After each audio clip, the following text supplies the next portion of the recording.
5월 16일 금요일 금요 기도회에 참여하신 여러분을 주 예수 그리스도 이름으로 축복합니다. 오늘 본문의 말씀은 로마서 6장 5절로 7절인데요. 의롭다 하심이라는 제목으로 하나님의 말씀을 선포하고자 합니다. 오늘 본문의 말씀으로 로마서 6장 5절로 7절 말씀 제가 받들어 봉독하겠습니다. 로마서 6장 5절로 7절입니다. 만일 우리가 그의 죽으심과 같은 모양으로 연합한 자가 되었으면 또한 그의 부활과 같은 모양으로 연합한 자도 되리라. 우리가 알거니와 우리의 옛사람이 예수와 함께 십자가에 못 박힌 것은 죄의 몸이 죽어 다시는 우리가 죄에게 종노릇하지 아니하려 함이니 이는 죽은 자가 죄에서 벗어나 의롭다 하심을 얻었음이라. 아멘. 로마서 6장에 와서 바울은 신자들이 은혜 아래 살아가고 있기 때문에 죄를 지으며 살아갈 수 없다고 말하면서 신자들은 율법 아래 있지 않고 은혜 아래 있다고 말하고 있습니다. 여기서 율법 아래 있지 않다라는 말은 율법과 상관이 없는 삶을 살아간다는 말이 아니라 율법을 지키려는 노력이 구원을 가져오는 것이 아니라는 의미죠. 오늘은 본문의 말씀을 통해 하나님의 말씀을 상고해 보고자 합니다. 로마서 6장 5절 다시 한번 볼까요? 로마서 6장 5절입니다. 만일 우리가 그의 죽으심과 같은 모양으로 연합한 자가 되었으면 또한 그의 부활과 같은 모양으로 연합한 자도 되리라. 아멘. 자, 만일 우리가 그의 죽으심과 같은 모양으로 연합한 자가 되었으면, 자, 이 부분에서 어느 신학자는 이 구절을 그리스도인들은 그리스도의 생애와 같이 희생적인 삶을 살 수 있을 만큼 성장함으로써 그리스도의 죽으심을 공유하게 된다고 해석합니다. 이 해석은 연합한이라는 형용사에 해당하는 헬라어가 함께 심겨진 또는 함께 자라난 이란 의미를 지니고 있다는 사실에 근거하고 있죠. 그러나 본장 6장의 어느 곳에서도 그리스도와 성도의 연합이 그리스도의 희생적인 삶에까지 자라난다는 의미를 암시하고 있는 구절은 없습니다.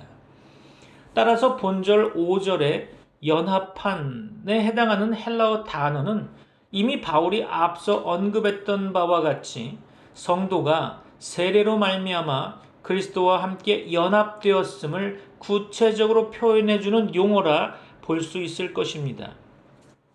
자, 본문에서 만일 우리가 그의 죽으심과 같은 모양으로 연합한 자가 되었으면 또한 그의 부활과 같은 모양으로 연합한 자도 되리라. 그렇죠. 또한 그의 부활과 같은 모양으로 연합한 자도 되리라. 여기서 되리라에 해당하는 헬라어 단어가 미래 시제인 것은 본절 5절에서 바울이 장래에 일어날 성도들의 신체상의 부활을 이야기하고 있는 것이라고 많은 학자들은 생각하고 있습니다. 자, 문법적으로 헬라어의 미래 시상은 앞으로 일어날 어떤 일을 언급하는 것이지만 그 외에도 경우에 따라서는 논리적으로 또는 불가피하게 일어날 어떤 현상을 나타내기도 합니다. 그래서 저는 확실히 되리라 라고 해석하는 것이 적절해 보입니다. 그래서 또한 그의 부활과 같은 모양으로 연합한 자도 확실히 되리라. 이렇게 해석하는 것이 적절해 보인다는 거죠. 자, 또한 몇몇 주석가들은 본절 5절의 미래 시제는 그리스도의 부활과 연합함으로써 당연히 초래되는 결과적 사실을 암시한다고 주장합니다. 그래서 본절 5절은 두 가지 견해를 취해도 무방할 듯합니다. 그러나 우리가 좀 더 심사숙고해야 할 사항은 바로 앞구절에서 언급된 그리스도의 부활이 몸의 부활이었다는 사실이죠. 그러나 바울은 그리스도가 부활했던 것과 똑같이 우리도 그렇게 부활할 것이라고 말하고 있지 않습니다.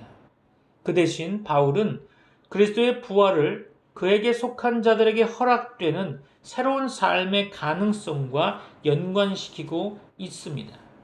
그 삶은 장래뿐만 아니라 현재에 속한 것이겠죠. 이어서 로마서 6장 6절 볼까요?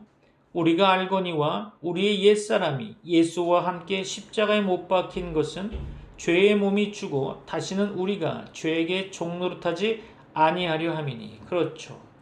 우리가 알거니와, 여기서 우리는 바울과 유대인이 아니라 바울 자신과 그의 복음을 들은 자들을 가리킨다고 보여집니다. 여기서 그의 복음을 들은 자들을 단순히 로마에 있는 성도들만으로 한정시킬 필요는 없겠죠. 즉 바울은 진술하고자 하는 대상으로 복음에 대한 경험적 지식을 가진 자들 모두를 염두에 두고 있다고 봐야 할 것입니다. 우리가 알거니와 우리의 옛사람이, 그렇죠. 우리의 옛사람이. 바울은 사람을 두 종류로 구분하고 있는데요. 옛사람과 새사람이라고 칭하고 있죠. 옛사람은 영적인 죽음 아래서 신음하며 본질적으로 마음이 악하여 죄에게 종노릇하는 사람이며 하나님에게서 떠난 사람입니다. 그리고 이러한 사람들에게서 나오는 것, 즉 새사람에 대해서 바울은 이미 로마서 1장 18절로 3장 18절 말씀 가운데 자세하게 언급하고 있죠. 옛사람에 머물러 있는 자들은 죄를 지어도 그 죄로 인해 아무런 갈등을 느끼지 않으며 바람에 밀려다니는 돛단배와 같이 죄의 세력에 따라 이리저리 끌려다닙니다. 우리가 알거니와 우리의 옛사람이 예수와 함께 십자가에 못 박힌 것은, 그렇죠. 예수와 함께 십자가에 못 박힌 것은, 이 표현은 3절에 기록된 바와 같이 우리가 세례를 받음으로써 그리스도와 연합되었다는 뜻일 것입니다. 동시에 이 말은 우리가 죄와 죽음이 지배하는 낡은 질서에서 떠나 의와 평안이 있는 새로운 삶의 영역으로 들어갔다는 의미도 되겠죠. 결국 이 말씀은 그리스도와 연합된 성도가 더 이상 육체의 욕심을 따라 살지 아니하고 하나님의 선하신 뜻을 따라 생활하는 삶의 변화를 가리킨다고 보여집니다.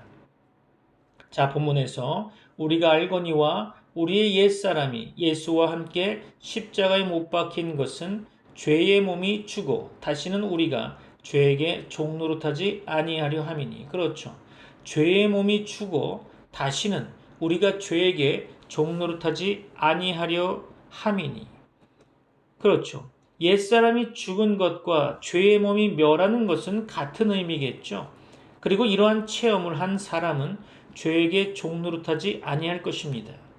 비록 성도가 현재의 삶 속에서 죄를 범할 수 있는 가능성을 가지고 있으나 신분상으로 이미 죄의 몸은 죽은 상태에 놓여 있다는 거죠. 옛사람이 그리스도와 함께 죽은 사건은 반복적인 사건이 아니라 성도에게 단 일회적인 사건인 것입니다. 그럼에도 불구하고 바울이 옛사람을 벗어버리고 새 사람을 입으라라고 권면한 것은 무슨 의미가 있을까요? 성도는 그리스도와 함께 죽고 새 생명을 소유하게 되는 연합의 체험으로 거룩한 백성으로 불릴 수 있는 것입니다.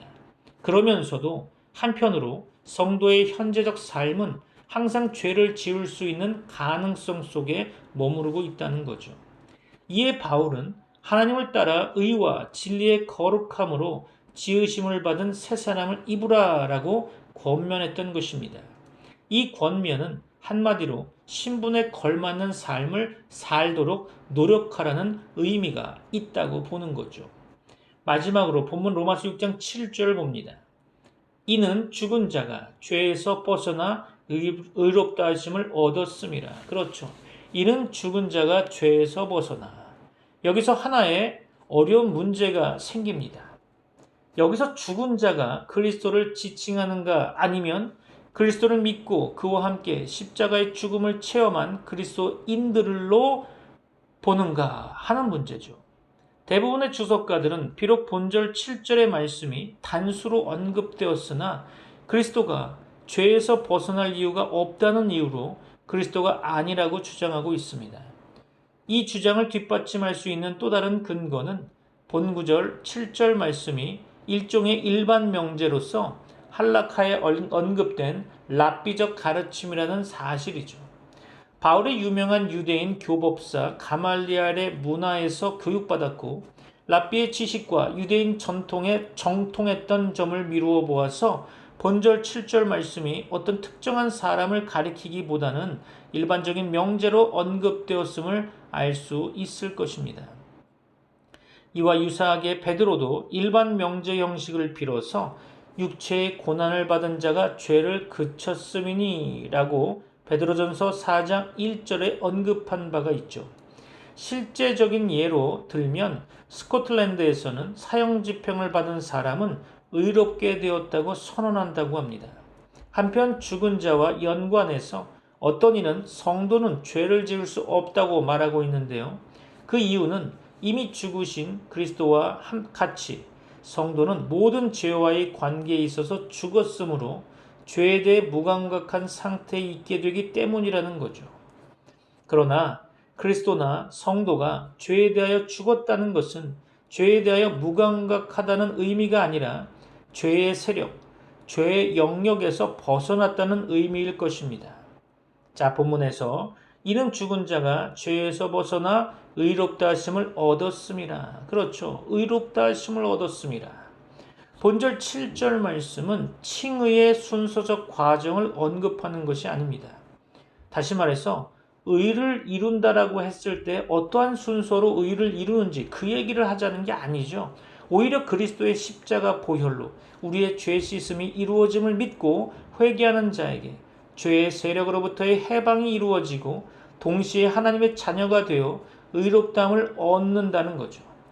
칼빈은 본절 7절 말씀이 죄의 세력으로부터의 구원을 의미한다고 지적하면서 재판관의 판결로 사면을 받은 죄수가 그 순간 기소의 속박으로부터 자유롭게 되듯이 성도가 죄의 노예 상태에서 자유의 몸이 되는 것도 매우 실제적으로 일어나는 현상이라고 설명하고 있습니다. 한편 유대인들은 본절 7절 말씀을 사람이 육체적으로 죽으면 그것으로 율법의 의무에서 해방을 받는다라고 해석하고 있는데요. 그러나 이러한 주장은 타당하지 않다고 보여집니다. 왜 그럴까요? 왜냐하면 사람이 죽는다고 하더라도 그는 하나님의 마지막 심판날에 자기의 죄를 책임져야 할 것이기 때문입니다. 이를 위해서 우리 참고적으로 베드로후서 2장 9절로 14절 말씀 볼까요? 베드로후서 2장 9절로 14절입니다. 주께서 경건한 자는 시험에서 건지실 줄 아시고 불의한 자는 형벌 아래에 두어 심판날까지 지키시며 특별히 육체를 따라 더러운 정욕 가운데서 행하며 주관하는 일을 멸시하는 자들에게는 형벌할 줄 아시느니라. 이들은 당돌하고 자긍하며 떨지 않고 영광 있는 자들을 비방하거니와 더 큰 힘과 능력을 가진 천사들도 주 앞에서 그들을 거슬러 비방하는 고발을 하지 아니하느니라. 그러나 이 사람들은 본래 잡혀 죽기 위하여 난 이성 없는 짐승 같아서 그 알지 못하는 것을 비방하고 그들의 멸망 가운데서 멸망을 당하며 불의의 값으로 불의를 당하며 낮에 즐기고 노는 것을 기쁘게 여기는 자들이니 점과 흠이라. 너희와 함께 연회할 때에 그들의 속임수로 즐기고 놀며 음심이 가득한 눈을 가지고 범죄하기를 그치지 아니하고 굳세지 못한 영혼들을 유혹하며 탐욕에 연단된 마음을 가진 자들이니 저주의 차식이라. 그렇죠. 말씀을 마무리하려고 합니다. 이 시간 결단의 시간이 되시기를 소망합니다. 옛사람은 죄로 인해 죽었던 옛 자, 곧 구원 얻기 전에 자신을 가리킨다고 보여집니다. 우리가 예수 그리스도를 믿었을 때 옛사람은 예수 그리스도와 함께 죽은 거죠. 그리스도 예수 안에 있는 모든 사람은 새로운 피조물이 된 것입니다. 옛사람이 죽은 것은 죄의 몸이 멸하여 다시는 우리가 죄에게 종노릇하지 않게 하려 함이죠. 죄의 몸은 옛사람과 같은 뜻으로 죄성을 가진 몸을 가리킨다고 보여집니다. 이제 죄성을 가진 몸인 옛사람은 죽었고 의롭다 하심을 얻은 새 사람이 살아있는 것입니다. 우리의 구원은 죄에서 벗어나는 구원인 거죠. 그것은 죄에 대하여 죽는 구원이며 의를 향해 사는 구원인 것입니다. 그러므로 사람이 구원 얻었다고 하면서 죄 가운데 산다면 그는 구원의 목적과 반대로 가고 있는 것이죠. 구원받은 여러분의 신앙을 점검하면서 우리의 삶에 구원받은 삶의 모습이 드러나고 있는지 살펴보아야 할 것입니다. 여러분에게 하나님의 은혜와 복이 가득 넘치시기를 주 예수 그리스도 이름으로 축원합니다. 기도하겠습니다. 지금은 우리 주 예수 그리스도의 은혜와 하나님의 사랑과 성령님의 교통하심이 트리니티 미라클 교회 모든 권속들과 세계 교회 위에 이제부터 영원까지 함께 있을지어다. 아멘. 하늘에 계신 우리 아버지, 주 이름 거룩히 여김받으사 주의 나라 임하시며 주의 뜻 이루어지리. 땅에서도 하늘과 같이 주의 기도 주의 사랑 우리에게 날마다 일용할 양식 주시고 주의 기도 주의 은혜 우리 죄를 사하시며 우리를 지키소서.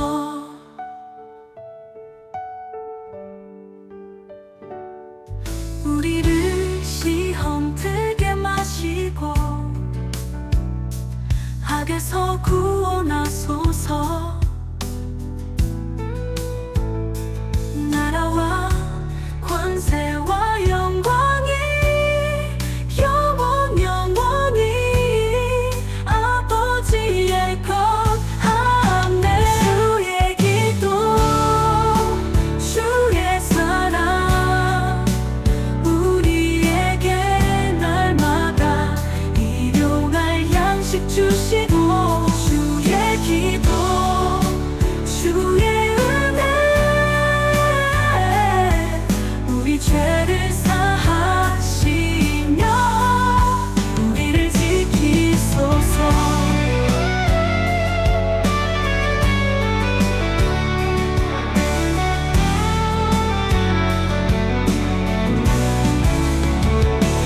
주의 이름 높이며 주의 길 따르리.